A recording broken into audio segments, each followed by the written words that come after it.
제목이 뭐죠? 여기 뭐라고 써있죠? 누가 사도 바울을 가르쳤을까요? 라는 내용으로 오늘 좀 우리가 한번 성경을 살펴보면서 은혜를 받기를 원합니다. 여러분, 사도 바울은 원래 예수님을 믿지 않는 자고 예수 믿는 자들을 핍박하고 잡으러 다닌 사람 아닙니까? 이 사도 바울이 예수 그리스도를 만나고 믿고 변화되어서 이름도 사울에서 바울로 바뀐 거예요. 대단한 사람이고, 신약성경에 몇 권이죠? 27권 중에서 바울이 바울 서신, 바울의 편지가 14개 또는 13개, 한 절반을 이 바울이 썼다는 사실은 참 우리가 놀라지 않을 수가 없습니다. 우리가 좀 사도 바울을 좀 살펴보면서 바울 되기 전에는 사울이니까 이 사람을 좀 살펴보면서 과연 이 사람을 이렇게 누가 가르쳤을까? 성경을 신학 중에 절반이나 썼던 이 놀라운 일을 과연 누가 행하도록 했을까? 이렇게 써도 누가 가르쳤을까? 우리가 궁금하지 않을 수가 없습니다. 그 부분을 우리가 좀 다루기를 원합니다. 자, 우리 사도 바울의 출신은 우리가 지난번에 사도행전 할 때 시리아, 수리아 안디옥을 우리가 배웠죠. 안디옥에서부터 전도여행이 1차가 출발했잖아요, 바울이. 그래가지고 여러분 쭉 올라가다가 그 해변가로 가면 거기 길리기아라는 지역이 있고, 그 지역 중에 다소가 있습니다, 다소. 이 사도 바울은, 이때는 사울이죠. 사울은 이 길리기아 지역의 수도요, 또 헬라 교육의 중심 도시인 다소에서 로마 시민권자로 출생한 유대인이었을 거다. 디아스포라 유대인, 흩어져 살던 유대인이었을 것이라고 생각을 합니다. 그건 기록이 되어 있죠, 성경에. 사도행전 21장 39절 여기 띄워놨습니다. 여기 보면 바울이 이르되 나는 누구라? 유대인이라. 소읍이 아닌, 작은 도시가 아닌 길리기아 다소시에 난 시민이야. 청컨대 백성에게 내가 말하기를 허락하라 하면서 아주 당당하게 그렇게 이야기를 합니다. 또 사도행전 22장 25절에도 보면 가죽줄로 바울을 매니 바울이 곁에 서 있는 백부장들을 이르되 너희가 내가 누군지 알아?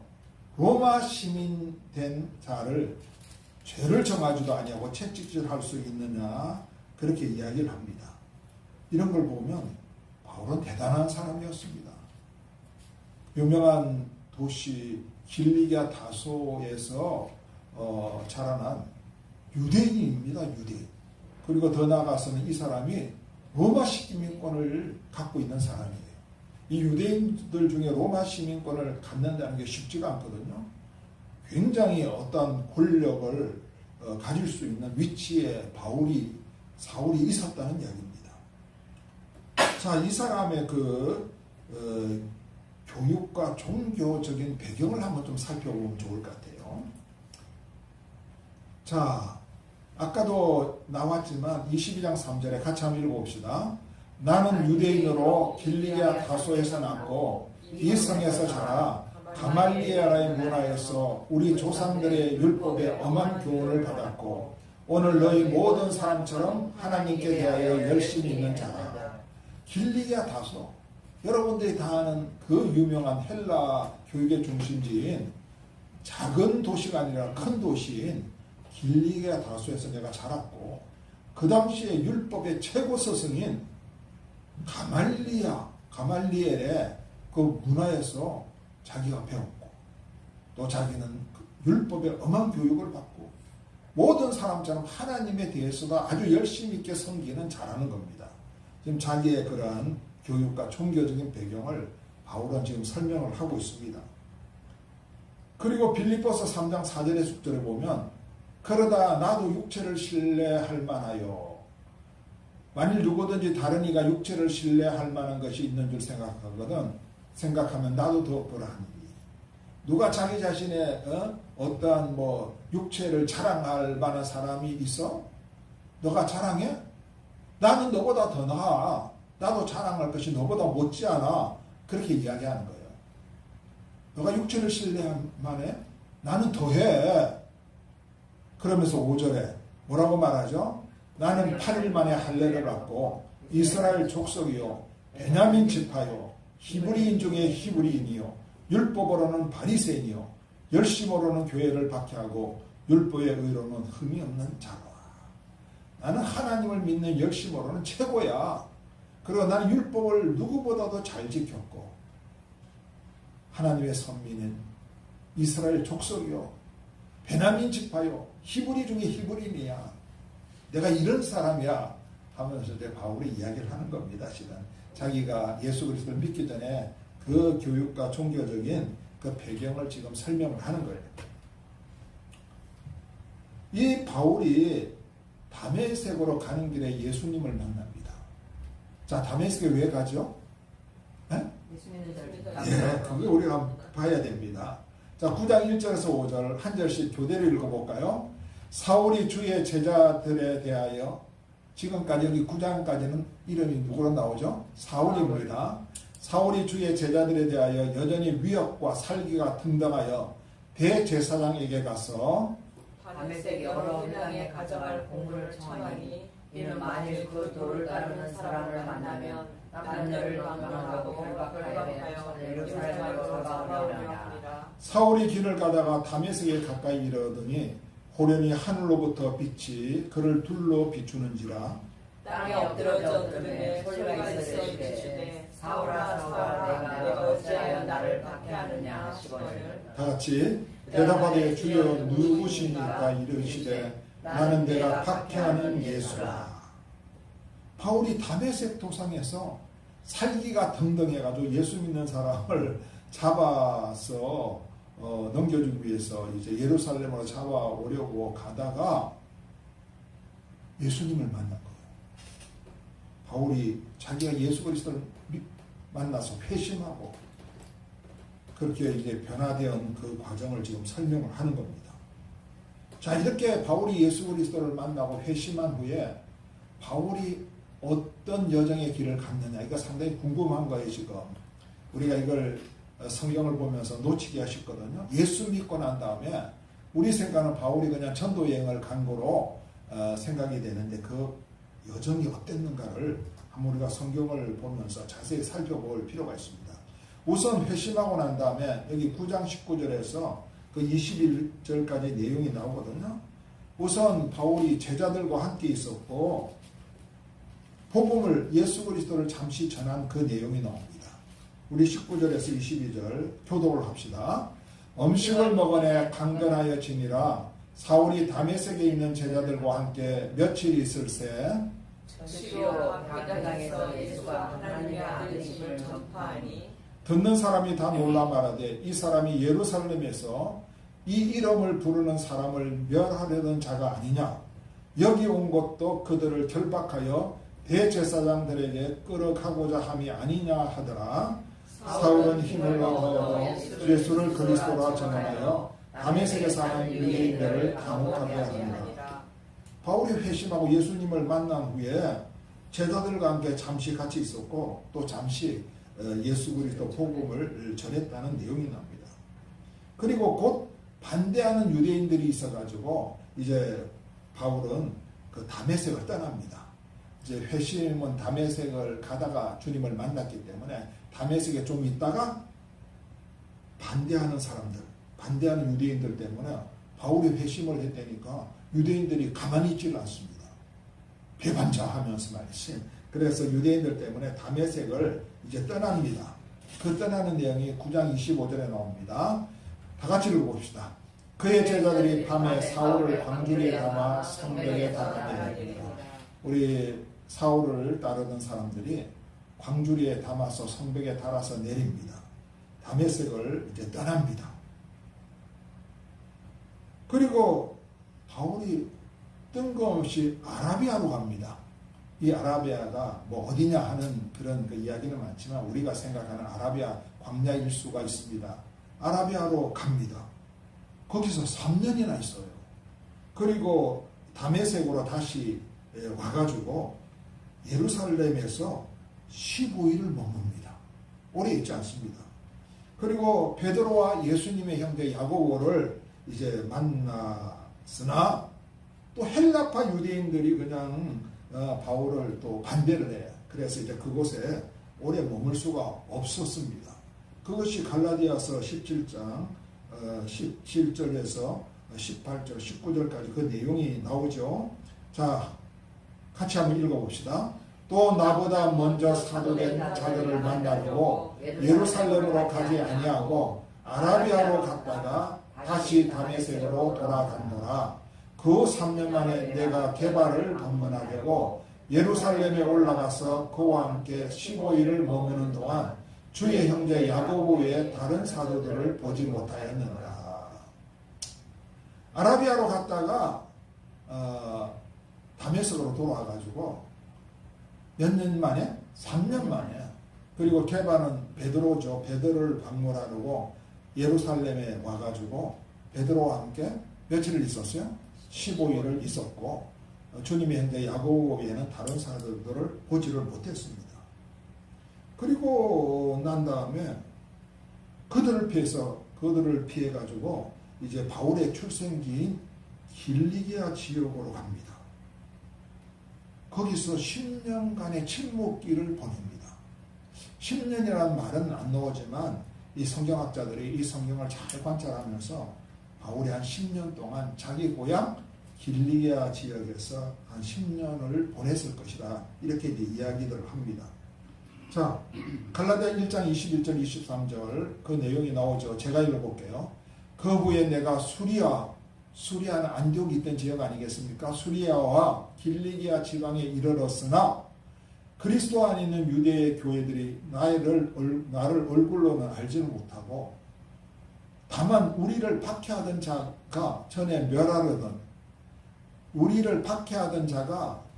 멸하려고 했던 그 믿음을 무엇을 멸하려고 했죠? 복음을 멸하려고 한 거 아니에요. 복음을 전하는 자들을 잡아 넣으려고 하지 않았습니까? 그러니까 우리를 박해하던 자가 전에 그 바울이 멸하려고 하던 그 믿음, 즉 복음을 지금 전한다 함을 들은 거예요. 완전히 바뀌어졌구나. 듣고 이 바울로 인해서 하나님께 영광을 돌립니다. 사람들이. 이야, 저런 악한 사람이 완전히 변화돼가지고 이제 복음을 전하는 자가 됐구나 라고 좀 이야기를 하는 거예요. 이 수리아 길리기아 지방에 이르렀는데 이 길리기아 지방에서 한 10년 동안 이렇게 조용히 있었던 걸로 그렇게 이제 알 수가 있습니다. 그리고 이제 그때 안디옥 교회의 그런 목회자인 바나바의 부름을 받고 이제 그와 함께 안디옥 교회에서 목회를 합니다. 바울이 그 뒤에.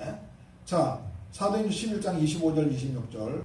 바나바가 사울을 찾으러 다소에 가서 만남에 안디옥에 데리고 와서 둘이 교회에 1년간 모여 있어 큰 무리를 가르쳤고 제자들이 안디옥에서 비로소 그리스도인이라 일컬음을 받게 되었더라. 바울이 그 길리기아 다소 자기 고향에서 한 10년 가까이 있었는데 그때 바나바가 사울을 찾으러 이 다소까지 간 거예요.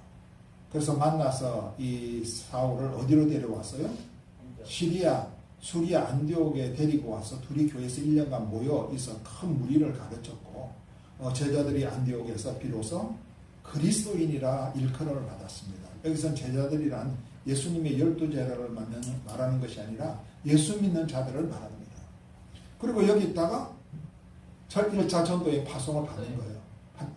자, 지금 우리가 이렇게 바울의 그 배경과 더불어서 우리가 태어난 그 상황을 우리가 살펴봤고 출신도 살펴봤고 바울의 교육과 종교적인 배경도 우리가 살펴봤고 또 회심 후에 사도 바울이 어느 곳으로 움직였고 누굴 만는가를 우리가 쭉 살펴봤지만 우리는 지금 살펴온 여기에서 이 골수 바리새인, 골수 율법주의자인 이 사울이 회심 후에 누구한테 성경의 가르침을 받았을까 하는 것을 기록을 찾아볼 수가 없는 거예요. 자, 바울이 지금 완전히 바리새인 중에 바리새인이고 율법에는 아주 아주 그 정통한 이 사람이 지금 예수 믿는 사람으로 변했잖아요. 기독교인이 됐잖아요. 크리스찬이 됐잖아요. 그러면 이 크리스찬으로 되고 난 다음에 이 사람한테 성경도 가르쳐야 되고 뭐 예수 믿는 것이 무엇인가를 가르치면서 이게 워낙 반대편으로 지금 돌아섰기 때문에 이게 하루 이틀 가르쳐서 되는 게 아니고 오랫동안 누가 진짜 뛰어난 사람이 가르쳐야 되는데 뭐 성경을 보니까 그렇게 뭐 베드로하고 예수님의 야고보하고도 잠시 만났고 뭐 이제 나중에는 안디옥 와서 이제 그 바나바와 1년 동안 같이 있었다 그러고 나오는데 도대체 누구한테 이 사울이 바울이 이 성경적인 이 놀라운 가르침을 받을 수 있었는가? 이 성경에는 찾아볼 수가 없다는 거예요.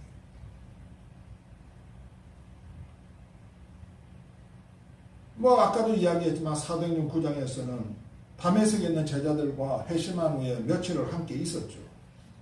그리고 갈라디아서 1장에 보면 베드로와 예루살렘에서 15일을 함께 머뭅니다. 베드로와는 아주 짧은 기간 중에 베드로를 접촉했잖아요. 바울이. 그런데 그 베드로로부터 야고보로부터 그 다메섹에 있는 교인들로부터 과연 얼마나 중요한 것을 배울 수 있었을까? 배울 수 있는 시간적 여유도 없었고 또 그렇게 가르칠 만한 사람이 있었을까? 이렇게 신약 성경을 절반이나 쓸 수 있는 이러한 사람으로 가르칠 사람이 누가 있었겠느냐.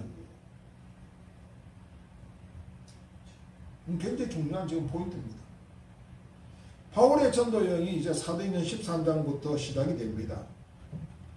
바울이 전도 여행을 하면서 쓴 편지들을 볼 때 바울이 어떻게 이러한 놀라운 성경 말씀 진리들을 깨닫고 알고 있었는가 놀라지 않을 수가 없습니다. 더군다나 바울이 3차 전도 여행이 끝나갈 무렵에 쓴 로마서, 그 유명한 로마서, 그 로마서를 볼 때 놀라지 않을 수가 없는 거예요. 로마서에는 하나님의 의에 대해서 써여 있고 또 예수님의 삶과 예수님의 죽으심과 부활과에 대해서 써여 있고 구원에 대해서 써여 있고 심판에 대해서 죄에 대해서 하나님의 은혜에 대해서 성령에 대해서 쓰여져 있거든요. 이 로마에서 이런 내용들을 볼 때 바울이 인간에게서 배웠다고 우리가 생각할 수가 없어요. 예수님께서 보혜사 성령이 오면 너희한테 무엇을 가르친다고 말씀할 때 의에 대해서, 진리에 대해서, 심판에 대해서 또 뭐죠? 죄에 대해서 가르친다 그랬잖아요. 이게 다죠, 다. 이게 어떤 면에 성경의 복음의 핵심인데 로마서 이게 다 나오고 있는 게 깊이 있게 이것을. 인간한테 이것을 배웠을까요? 베드로한테 배웠습니까? 예수님의 동생이 야고보한테 배웠습니까? 여러분, 이 놀라지 않을 수가 없습니다. 이 성경을 좀 깊이 있게 보는 분이라면 도대체 바울이 누구한테 배웠을까? 이런 의문을 제기하지 않을 수가 없는 거예요, 지금. 저는 결론적으로 성경을 아무리 살펴봐도 바울은 성령님께로부터 배운 것이 틀림없다 라는 결론을 내리지 않을 수가 없는 거예요. 바울이 아라비아 광야에서 몇 년 있었다 그랬죠? 3년. 거기서 뭘 했는지 기록은 안 나옵니다. 그리고 바울이 자기 고향 길리기아 다소에서 한 10년 정도 침묵기를 그냥 그 활동이 드러나지 않아요, 성경에는. 그러니까 침묵기를 보낸 거예요. 이렇게 아라비아에서 3년 또 자기 고향 길리기아 다소에서 누구를 만나지 않고 그는 하나님의 말씀과 주님을 묵상하고 또 생각했을 거예요. 거기서 사람한테 배우지 않냐고. 거기서 성령님으로부터 바울은 배웠을 거라고 저는 믿습니다. 정말하면 바울이 성령님으로부터 직접 제자 훈련을 받았다고 그렇게 말하지 않을 수가 없는 거예요, 지금.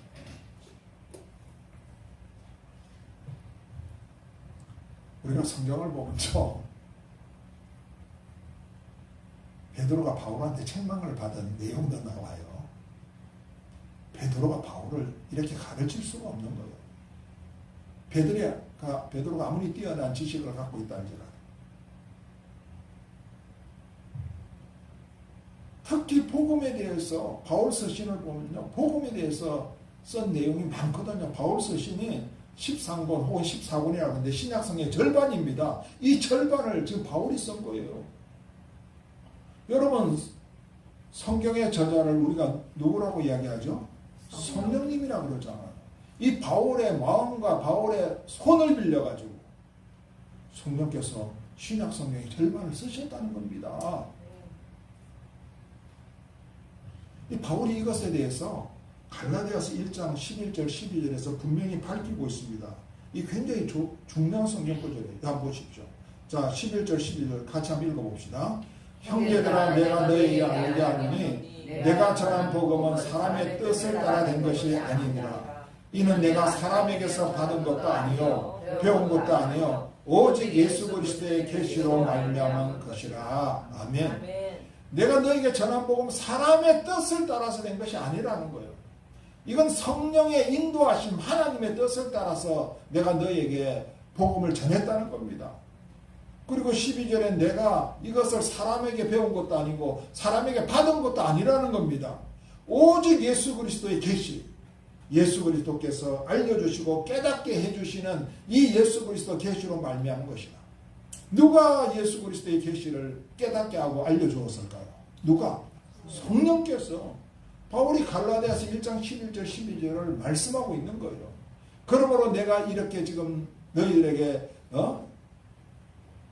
바울 서신을 쓰고 이렇게 로마서를 써서 이야기하는 이것은 내가 사람에게 배운 것도 아니고 사람에게 받은 것도 아니고 성령께서 가르쳐 주시고 깨우쳐 주시고 알려주신 것이라는 내용과 같은 내용이에요. 갈라디아서 1장 11절 12절. 여러분, 바울이요 성령님으로부터 배우고 가르침을 받고 어떤 면에서 성령님으로부터 바울은 제자훈련을 받은 겁니다. 그래서 바울의 성품이 변화됩니다. 살기가 등등하고 예수 믿는 사람을 잡아서 옥에 넣으려고. 여러분, 스데반이 순교할 때 사울이 있었잖아요. 청년 앞에 그 스데반을 죽이는 사람들이 그 옷을 거기다 뒀잖아요. 그만큼 사울은요 악한 사람이었어요. 예수 믿는 사람 죽이려고 한 사람이었어요. 완전히 눈에는 돕기 살기가 어려있는 사람인데 완전히 그 성품이 변화되는 거예요. 야, 그리고 그 삶이 변화됩니다.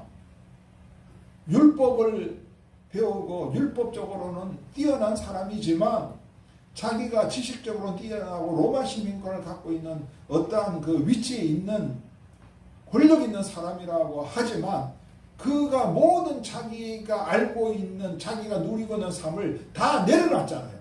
배설물처럼 똥과 오줌처럼 다 버렸다는 겁니다. 그의 삶이 이렇게 놀랍게 변화됩니다. 여러분, 사도 바울의 능력을 보십시오.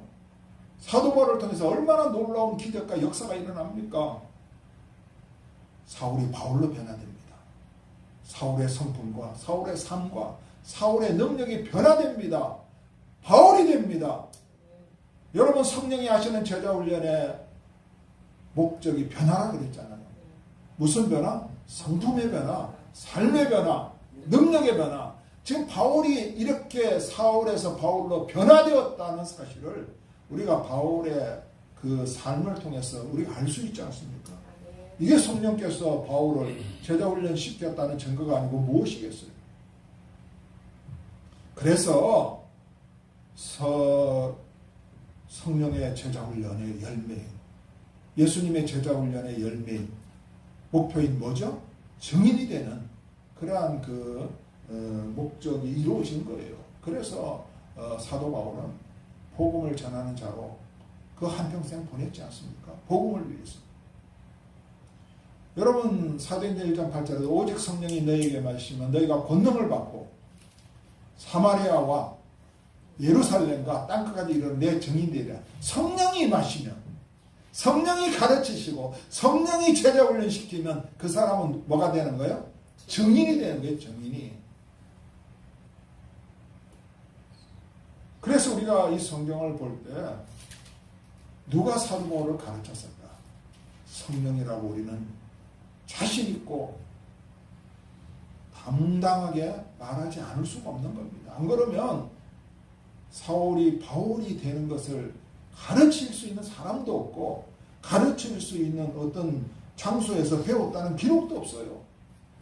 오로지 성령이 놀라운 가르침을 주셨고 성령의 바울을 훈련시켜서 변화시켰다는 것을 우리가 알 수 있는 거예요. 그러니까 사도행전 13장부터는 바울이 전도여행을 떠납니다. 복음을 들고 가는 것보다 놀라운 역사들이 일어나는 거예요. 놀라운 역사들. 그래서 우리가 이 부분에 대해서 다시 한번 이제 제가 정리를 해드릴게요. 여기 잘 보이는지 모르겠지만 이 예수님의 제자 훈련의 목적은 복음의 증거자로 세우는 거예요. 예수님의 제자들을 불러서 세우지 않습니까? 예수 그리스도의 제자로 왜 세우고 왜 만듭니까? 사람을 낚는 어부가 되게 하는 거예요. 복음의 증거자로 세우기 위해서 예수님이 12명을 뽑아서 제자 훈련 시킨 겁니다. 그러면서 예수님께서 그들에게 대사명을 줍니다. 마태복음 28장 19절 20절인데 몇 번 읽었죠? 우리가 같이 한번 읽어봅시다. 그러므로 너희는 가서 모든 민족을 제자로 삼아 아버지 아들과 성령의 이름으로 세례를 베풀고 내가 너희에게 분부한 모든 것을 가르쳐 지키게 하라. 볼지어다 내가 세상 끝날까지 너희와 항상 함께 있으리라 하시니라. 이 지금 마태복음 18장 19절에서 20절을 보면 이게 헬라어로 보면 우리가 지금 그냥 한글 성경을 읽으니까 그냥 이게 뭔지 모르면 헬라 보면 이 제자로 삼아가 가장 중요한 이 분사입니다. 이 제자로 삼아가 가장 중요한 여기서부터 성부 성자 성령의 이름으로 세례를 주고 가르치고 지키게 하는 거예요. 그래서 여기 보면 제자로 삼는 것 속에 세례 주고 가르치고 지키는 것이 다 포함되는 겁니다. 그러니까 결국 예수님께서 제자들을 훈련시켜서 마지막 대사명을 준 내용이 뭐죠? 제자를 삼아는 거예요. 너희들이 내가 제자로 이제 세웠으니 너희들도 제자를 삼아라는 거예요. 누구의 제자? 예수님의 제자들을 만들라는 거예요. 그러기 위해서 구체적인 내용은 세례도 주고 가르치고 또 지키게 하라고 주님께서 명령한 겁니다. 우리가 예수님이 제자훈련을 공생의 기간 동안 3년 정도 시켰지 않습니까? 뭐 어떤 분은 공생애가 3년 반이라 그러기도 하는데 뭐 3년 몇 개월 되기도 하는데 보통 3년이라 하기도 하고 뭐 3년 반이라고 하기도 합니다. 이 공생의 기간 동안 예수님은 제자훈련에 씨를 심고 제자훈련이 꽃피고 제자훈련이 자라게 했습니다. 그런데 육신을 입으신 예수님께서 더 오래 있을 수가 없는 거예요. 그래서 하나님 우편으로 가면서 제자들에게 내가 가는 것이 너에게 유익하다. 왜 유익하다고요? 보혜사 성령님이 오실 것이다. 그래서 보혜사 성령님이 오신 거예요. 왜 유익하냐? 이제 내가 너희들을 훈련시킨 이 제자훈련을 성령님이 제자훈련시킬 것이다. 제자훈련의 열매를 맺도록 하게 할 것이다. 그래서 예수님께서 성령님께 이 제자훈련을 위임한 거예요. 제자들에게 유익을 위해서. 그래서 예수님의 제자훈련은 제자훈련에 씨를 심고 꽃을 피우고 자라게 했다면 성령님의 제자훈련이 이제 뭐예요? 열매를 맺는 거예요. 30배, 60배, 100배로 열매를 맺는 겁니다. 예수님의 제자훈련은 3년 반 동안 진행이 됐다면 성령님의 제자훈련은 언제까지 진행됩니까? 항상. 그래서 예수님께서 마태복음 28장 19절 20절을 말하면서 그러므로 너희는 가서 모든 민족을 제자로 삼아 아버지의 아들과 성령의 이름으로 세례를 베풀고 내가 너희에게 분부한 모든 것을 가르쳐 지키게 하라. 볼지어다 내가 세상 끝날까지 너희와 항상 함께 있으리라 하시니라. 성령으로 내가 세상 끝날까지 너희와 항상 있을 것이다. 예수님의 영이 성령이라 그랬지 않습니까? 자, 그래서 우리가 지금 성령님의 제자훈련을 제가 이야기하는 거예요. 예수님의 제자훈련, 육신을 입고 3년 반 동안 하셨던 그 예수님의 제자훈련은 이제 마무리가 되었고, 그 이유는 누가 한다고요? 성령님께서 하신다는 거예요. 예수님이 성령님께 위임을 하셨다는 사실입니다. 자, 그렇다면 성령님의 제자훈련은 주님도 말씀하셨지만 성령님은 가르치시고 또 주님 말씀이 생각나게 하시고 깨닫게 하시고 이 변화를 시키는 거예요. 그래서 성품의 변화, 삶의 변화, 능력의 변화를 시켜가지고 결국은 성령님은 누구를 만드는 거예요? 예수님의 제자를 만드는 겁니다. 제자 훈련시켜가지고 예수님의 증인을 만드는 거예요. 그러니 이 내용이 마태복음 21장 19절에서 20절 그 내용과 같은 거예요. 그러니까 예수님의 제자 훈련의 목적을 이제 열매 맺도록 하기 위해서 성령님이 제자 훈련을 시켜서 그 열매를 맺게 하는 거예요. 예수님의 증인으로. 이것은 사도행전 1장 8절에도 나오죠. 사도행전 1장 8절 오직 성령이 너에게 임하면 너희가 성령님이 너에게 임하셔서 너희를 가르치고 깨닫게 하시고 생각나게 하시고 변화시켜서 제자 훈련시키면 너희들이 예루살렘과 사마리아 땅끝까지 이르러 내 증인이 될 수 있다는 겁니다. 그래서 우리가 성령님의 제자 훈련은 목적이 예수 그리스도의 제자를 만드는 거예요. 그래서 제가 지금 강조하는 게 뭐예요? 성령님이 하시는 제자 훈련을 우리가 받아야 된다는 거예요. 우리가 인간적으로, 인간의 생각으로, 인간의 지혜와 머리로 하는 제자 훈련 보다는 성령님이 하시는 그 제자 훈련을 우리가 받아야만 놀라운 변화가 일어날 수가 있고, 주님께서 말씀하신 그 예수님의 정인, 그 정인이 성령님의 제자 훈련으로 만들어지고 이루어질 수 있다는 사실을 우리가 알아야 된다는 말씀입니다. 그래서 제가 이 말씀을 지금 오늘 몇 번째로? 6번째로 지금 하고 있는 겁니다. 아무쪼록 우리가 이 수요일, 토요일, 금요일 이 모임을 통해서 이론만 배우는 것이 아니라 이 자리에서 성령님께서 여러분을 직접 만지시고 직접 깨닫게 하시고 직접 생각나게 하시고 직접 가르치시고 직접 변화시켜서 놀라운 이 변화의 역사, 예수님의 증인으로서의 변화의 역사가 일어나는 그런 시간이 되기를 저도 기도하면서 가르치고 있고, 여러분들도 듣는 모든 분들도 기도하면서 이 강의에 참여해 주시기를 바랍니다.